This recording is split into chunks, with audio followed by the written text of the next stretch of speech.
गुरु ब्रह्मा गुरु विष्णू गुरुदेव महेश्वरा सद्गुरु साक्षात परब्रह्म तस्मै श्री सद्गुरे नमः।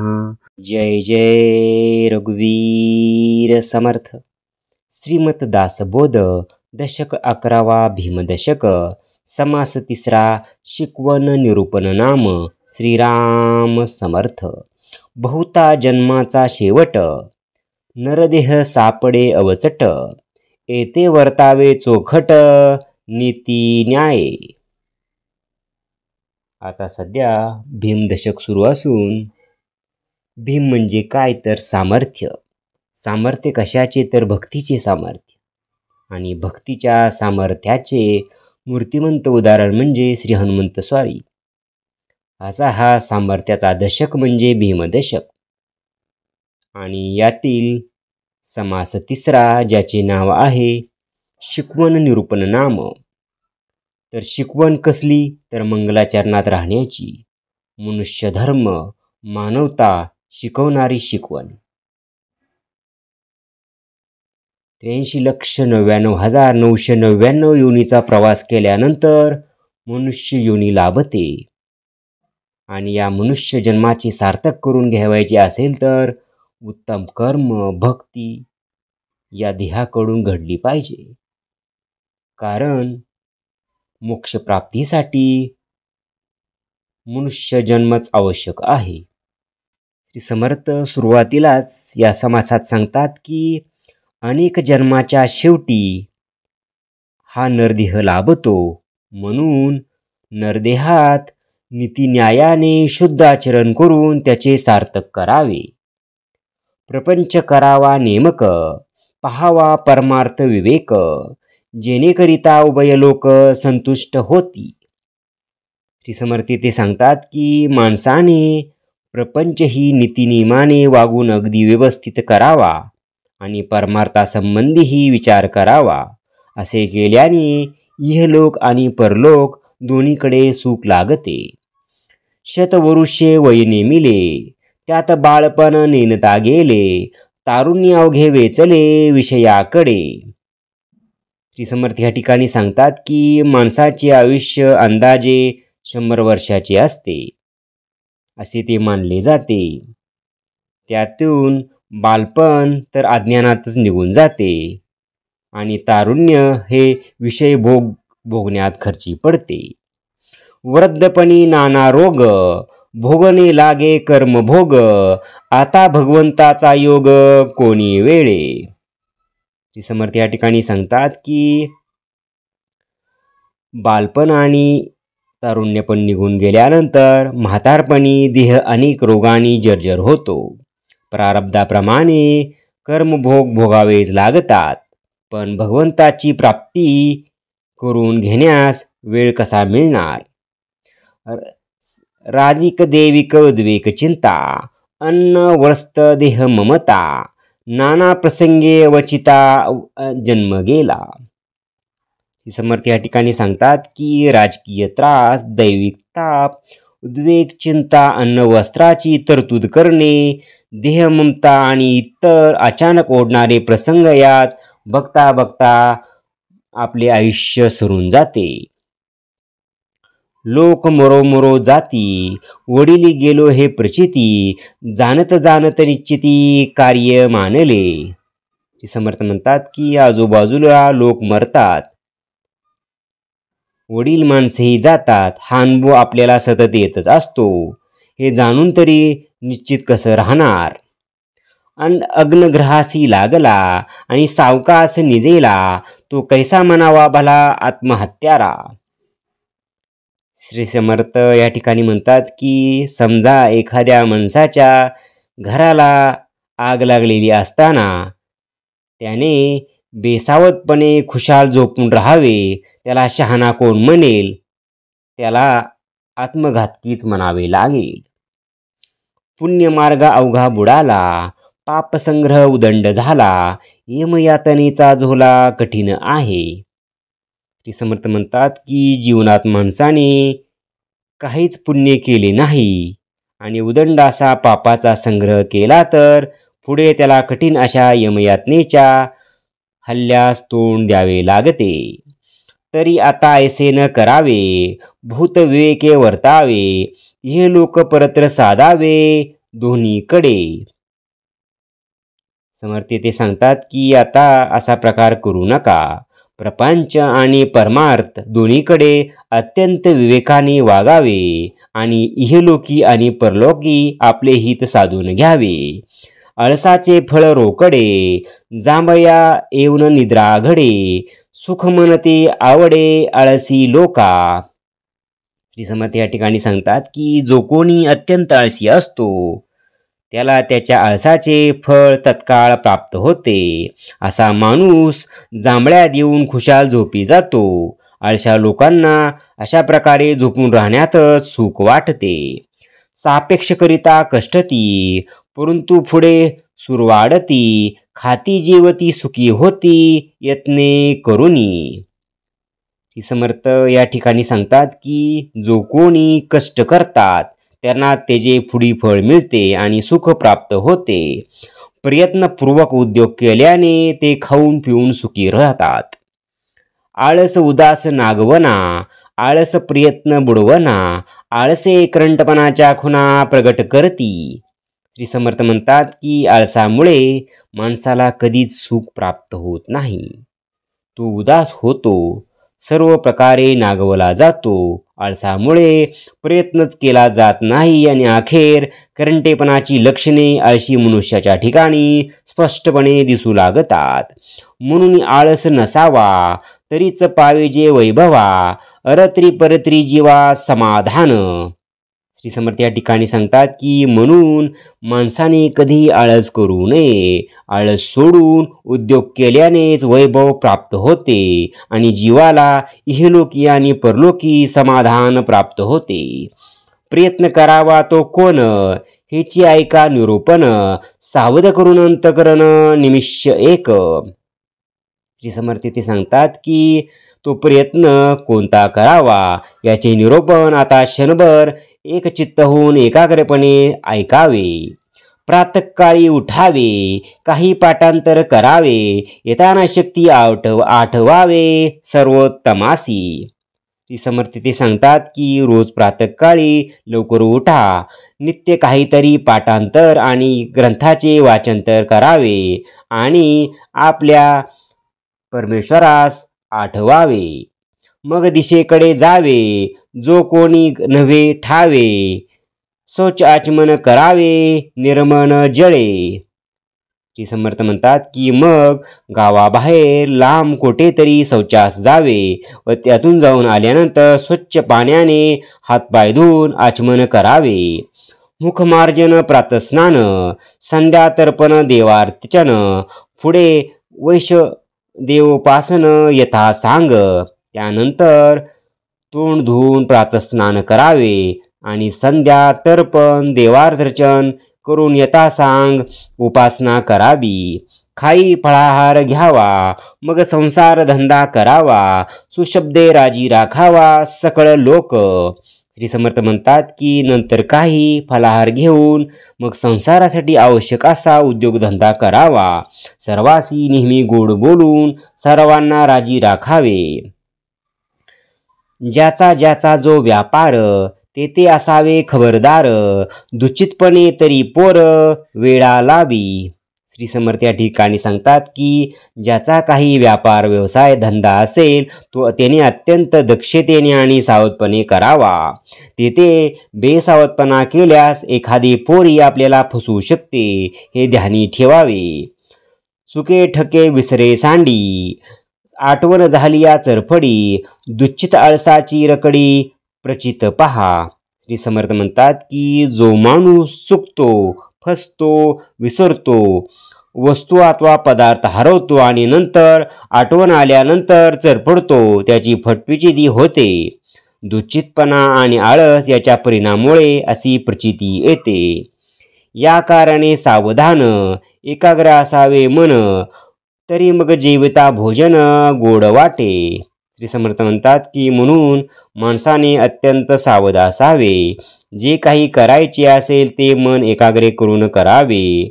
अशा रीतीने उद्योगधंदा व्यवस्थित करून घरी आल्यानंतर भोजन केले असता ते गोड लागते. पुढे भोजन आलियावरी काही वाचा चर्चा करी, एकांत जाऊन विवरी नाना ग्रंथ. श्री समर्थ म्हणतात की पुढे भोजन झाल्यानंतर अनेक चांगल्या ग्रंथाचे वाचन करावे, त्यावर चर्चा करावी आणि नंतर एकांतात जाऊन त्यावर मनन आणि चिंतन करावे. तरीच प्राणी शहाणा होतो, नाहीतरी मूर्खची राहतो. लोकखाती आपण पाहतो दैन्यवाना. श्री समर्थ म्हणतात की अशा प्रकारेच वर्तन केल्याने माणूस शहाणा होतो, नाहीतर तो मूर्ख समजला जातो. आणि मग लोक खात पित असताना त्याच्याकडे आशाभूतपणे दैन्याहून वानाहून तो त्या लोकाकडे पाहत राहतो. ऐक सदैवपणाचे लक्षण, रिकाम्या जाऊ न देणे क्षण, प्रपंच व्यवसायाचे ज्ञान बरे आहे. श्री समर्थ या ठिकाणी सांगतात की आता भाग्यवंताचे लक्षण सांगतो, ते ऐका. भाग्यवान असतो तो एक क्षणभरही रिकामा बसून राहत नाही. आपल्या प्रपंचासाठी जो व्यवसाय करतो त्याचे उत्तम ज्ञान तो संपादन करतो आणि सर्व वेळ सार्थकी लावतो. काही मेळवी मग जेवी, गुंतल्या लोकास उगवी, शरीर कारणी लावी काहीतरी. समर्थ म्हणतात की तो काही ना काही कमवल्याशिवाय तो खात नाही व अडलेल्या नडलेल्या लोकांना तो यथाशक्ती मदत करीत असतो. असा मनुष्य खरोखरच आपल्या देहाचे सार्थक करतो. काही धर्मचर्चा पुराण, हरिकथा निरूपण, वाया जाऊ दे निरीक्षण दोन्हीकडे. श्री समर्थ म्हणतात की तो रोज काही ना काही धर्मचर्चा करतो, पुराण श्रवण करतो, हरिकथा आणि अध्यात्म श्रवण यात वेळ घालतो. प्रपंच आणि परमार्थ दोन्हीकडे तो एकही क्षण वाया जाऊ देत नाही. ऐसा जो सर्वसावध, त्याचा कैसा असेल खेद, विवेके तुटला संबंध देहबुद्धीचा. श्री समर्थ या ठिकाणी सांगतात की असा जो सदा सर्व काळ सर्व विषयाबाबत अत्यंत सावध असतो त्यास हे खेद तरी होईलच कसा. सारासार विचाराने तो देहबुद्धीचा संबंध तोडून टाकतो. आहे तितुके देवाचे, ऐसे वर्तने निश्चयासे, मूळ तुटे उद्वेगाचे येणे रीते. श्री समर्थ म्हणतात की जे काही आहे ते सर्व देवाचे आहे असा ज्याच्या बुद्धीचा ठाम निश्चय झालेला असतो व त्यास अनुसरून तो वागत असल्याने उद्वेगाचे मूळ कारणच नाहीसे होते. प्रपंची पाहिजे सुवर्ण, परमार्थी पंचीकरण, महावाक्याचे विवरण करिता सुटे. श्री समर्थ या ठिकाणी सांगतात की प्रपंच उत्तम प्रकारे होण्यासाठी सुवर्णाची म्हणजे पैशाची आवश्यकता असते, तर परमार्थासाठी पंचीकरण जाणून घेणे आवश्यक आहे. कर्म उपासना आणि ज्ञान येणे राहे समाधान, परमार्थाचे जे साधन तेची ऐकत जावे. श्री समर्थ म्हणतात की कर्म उपासना आणि ज्ञान यापैकी आपणास रुचेल ते परमार्थ साधन करावे. या संबंधी सतत श्रवण करावे म्हणजे शाश्वत असे समाधान प्राप्त होते. इति श्री दासबोधे गुरु शिष्य संवादे शिकवण निरूपण नाम समास तिसरा. जय जय रघुवीर समर्थ. ओम श्री गुरु दत्तात्रेय श्रीपाद श्री वल्लभाय नमः. ओम श्री गुरु दत्तात्रेय श्रीपाद श्री वल्लभाय नमः. ओम श्री गुरु दत्तात्रेय श्रीपाद श्री वल्लभाय नमः. ओम श्री गुरु दत्तात्रेय श्रीपाद श्री वल्लभाय नमः. ओम श्री गुरु दत्तात्रेय श्रीपाद श्री वल्लभाय नमः. ओम श्री गुरु दत्तात्रेय श्रीपाद श्री वल्लभाय नमः. ओम श्री गुरु दत्तात्रेय श्रीपाद श्री वल्लभाय नमः. ओम श्री गुरु दत्तात्रेय श्रीपाद श्री वल्लभाय नमः. ओम श्री गुरुदत्तात्रेय श्रीपाद श्री वल्लभाय नमः। ओम श्री गुरुदत्तात्रेय श्रीपाद श्री वल्लभाय नमः। ओम श्री गुरुदत्तात्रेय श्रीपाद श्री वल्लभाय नमः। ओम श्री गुरुदत्तात्रेय श्रीपाद श्री वल्लभाय नमः। ओम श्री गुरुदत्तात्रेय श्रीपाद श्री वल्लभाय नमः। ओम श्री गुरुदत्तात्रेय श्रीपाद श्री वल्लभाय नमः। ओम श्री गुरुदत्तात्रेय श्रीपाद श्री वल्लभाय नमः। ओम श्री गुरुदत्तात्रेय श्रीपाद श्री वल्लभाय नमः। जय सद्गुरु। ओम श्री गुरुदत्तात्रेय श्रीपाद श्री वल्लभाय नमः। ओम श्री गुरुदत्तात्रेय श्रीपाद श्री वल्लभाय नमः। ओम श्री गुरुदत्तात्रेय श्रीपाद श्री वल्लभाय नमः। ओम श्री गुरुदत्तात्रेय श्रीपाद श्री वल्लभाय नमः। ओम श्री गुरुदत्तात्रेय श्रीपाद श्री वल्लभाय नमः। ओम श्री गुरुदत्तात्रेय श्रीपाद श्री वल्लभाय नमः। ओम श्री गुरुदत्तात्रेय श्रीपाद श्री वल्लभाय नमः। ओम श्री गुरुदत्तात्रेय श्रीपाद श्री वल्लभाय नमः। ओम श्री गुरुदत्तात्रेय श्रीपाद श्री वल्लभाय नमः।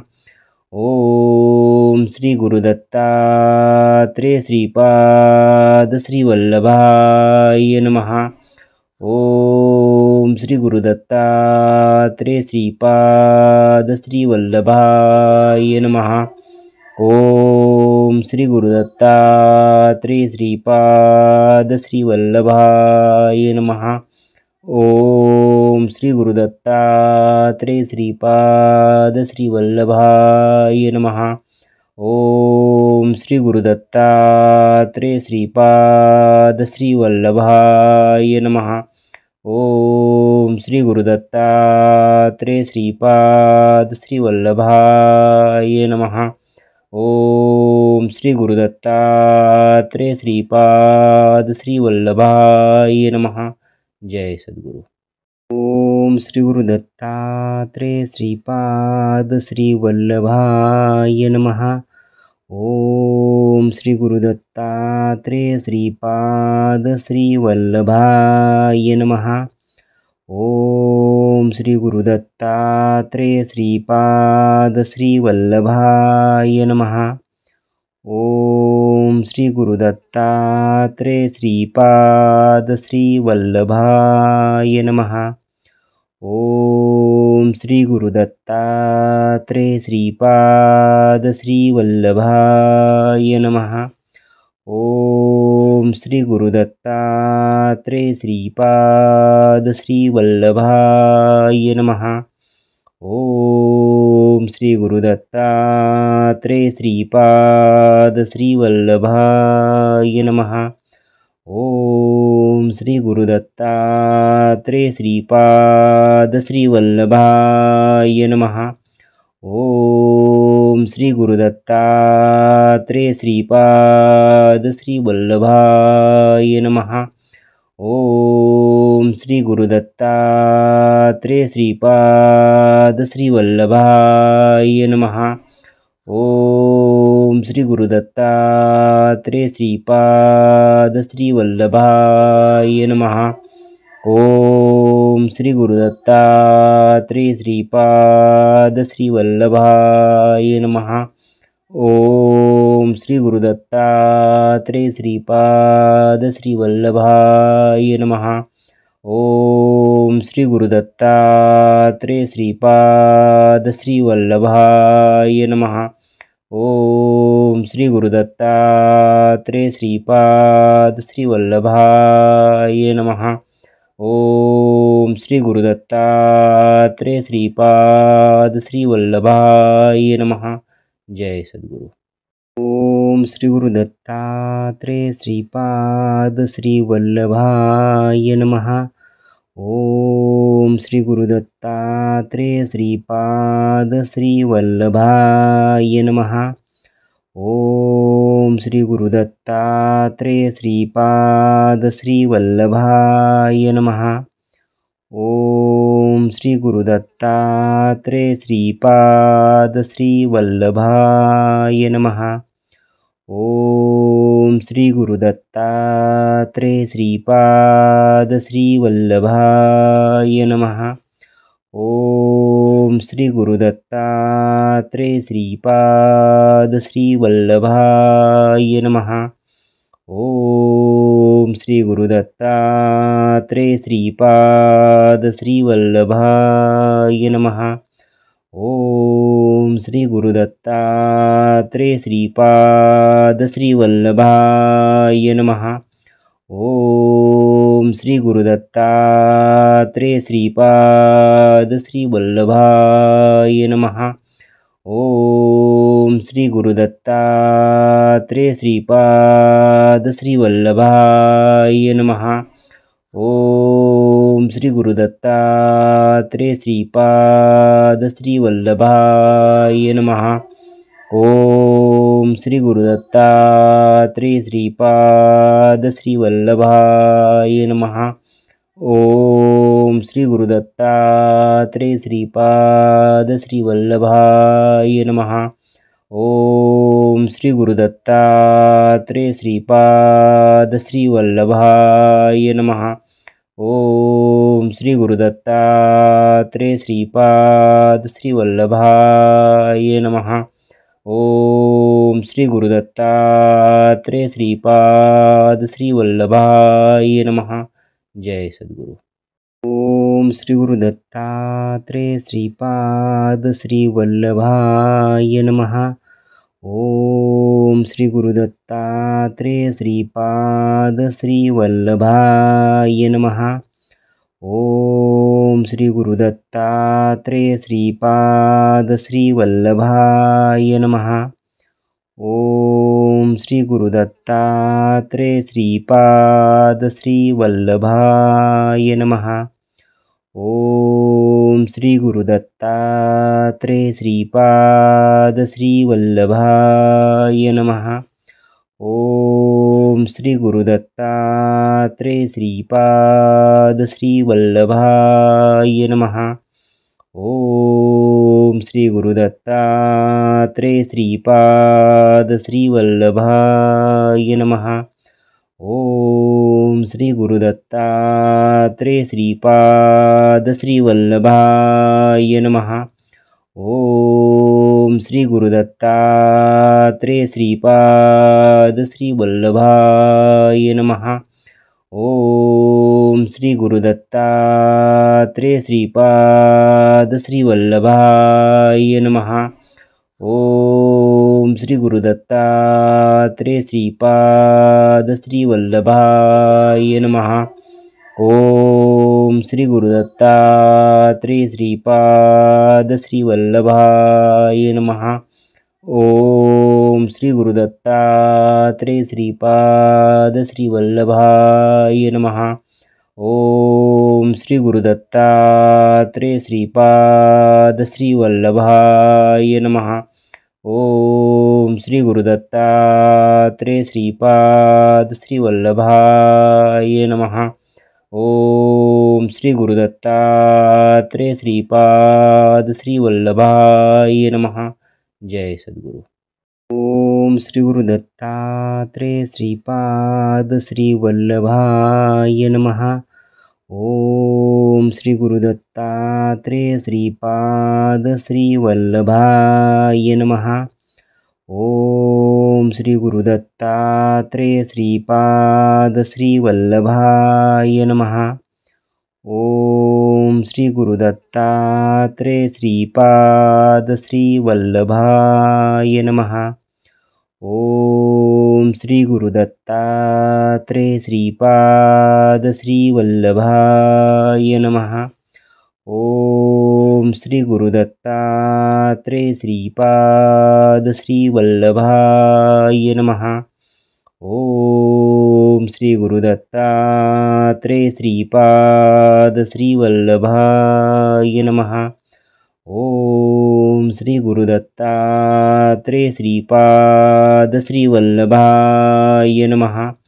ओम श्री गुरुदत्तात्रेय श्रीपाद श्रीवल्लभाय नमः। ओम श्री गुरुदत्तात्रेय श्रीपाद श्रीवल्लभाय नमः। ओम श्री गुरुदत्तात्रेय श्रीपाद श्रीवल्लभाय नमः। ओम श्री गुरुदत्तात्रेय श्रीपाद श्रीवल्लभाय नमः। ओम श्री गुरुदत्तात्रेय श्रीपाद श्रीवल्लभाय नमः। ओम श्री गुरुदत्तात्रेय श्रीपाद श्रीवल्लभाय नमः। ओम श्री गुरुदत्तात्रेय श्रीपाद श्रीवल्लभाय नमः। ओम श्री गुरुदत्तात्रेय श्रीपाद श्रीवल्लभाय नमः। जय सद्गुरु। ओम श्री गुरुदत्तात्रेय श्रीपाद श्रीवल्लभाय नमः। ओम श्री गुरुदत्तात्रेय श्रीपाद श्रीवल्लभाय नमः। ओम श्री गुरुदत्तात्रेय श्रीपाद श्रीवल्लभाय नमः।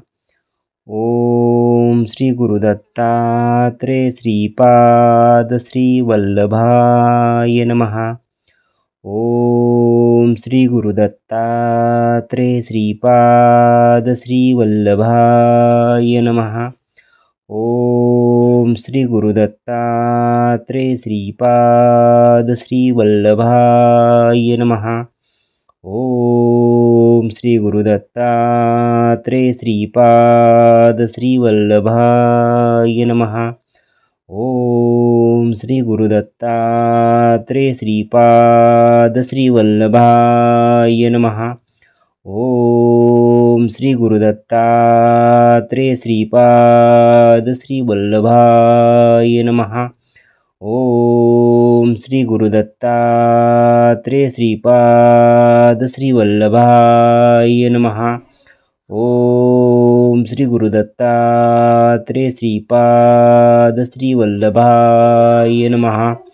ओम श्री गुरुदत्तात्रेय श्रीपाद श्रीवल्लभाय नमः।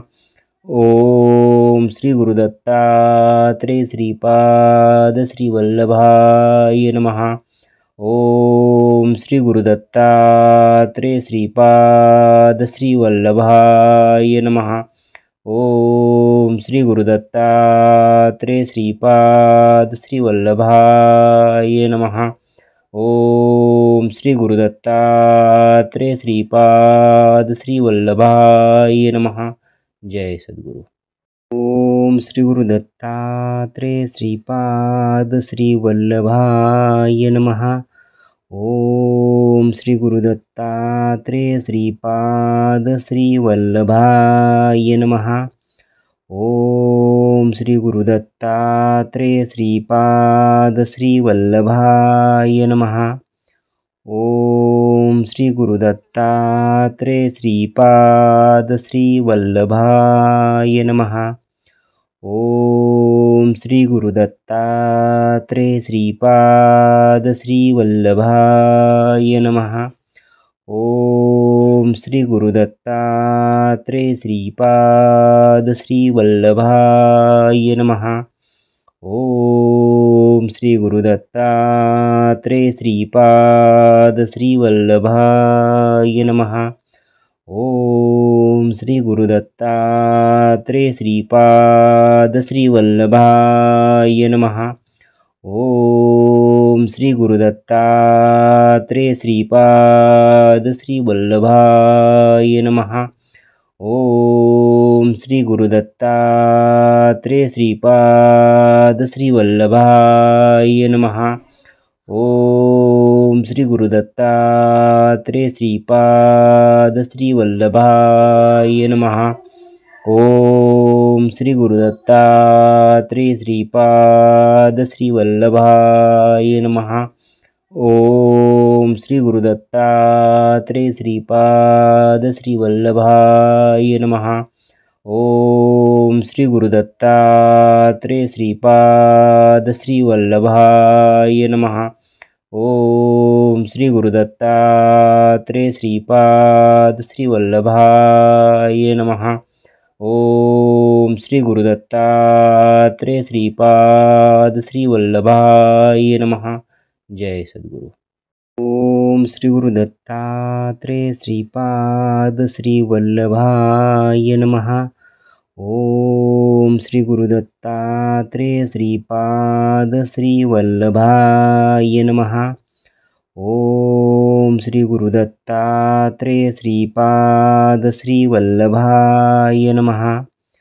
ओम श्री गुरुदत्तात्रेय श्रीपाद श्री वल्लभाय नमः। ओम श्री गुरुदत्तात्रेय श्रीपाद श्री वल्लभाय नमः। ओम श्री गुरुदत्तात्रेय श्रीपाद श्री वल्लभाय नमः।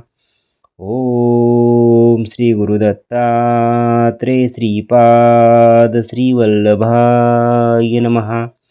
ओम श्री गुरुदत्तात्रेय श्रीपाद श्री वल्लभाय नमः। ओम श्री गुरुदत्तात्रेय श्रीपाद श्री वल्लभाय नमः। ओम श्री गुरुदत्तात्रेय श्रीपाद श्री वल्लभाय नमः।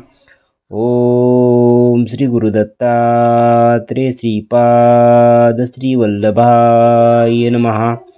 ओम श्री गुरुदत्तात्रेय श्रीपाद श्री वल्लभाय नमः। ओम श्री गुरुदत्तात्रेय श्रीपाद श्री वल्लभाय नमः। ओम श्री गुरुदत्तात्रेय श्रीपाद श्री वल्लभाय नमः। ओम श्री गुरुदत्तात्रेय श्रीपाद श्री वल्लभाय नमः। ओम श्री गुरुदत्तात्रेय श्रीपाद श्री वल्लभाय नमः। जय सद्गुरु।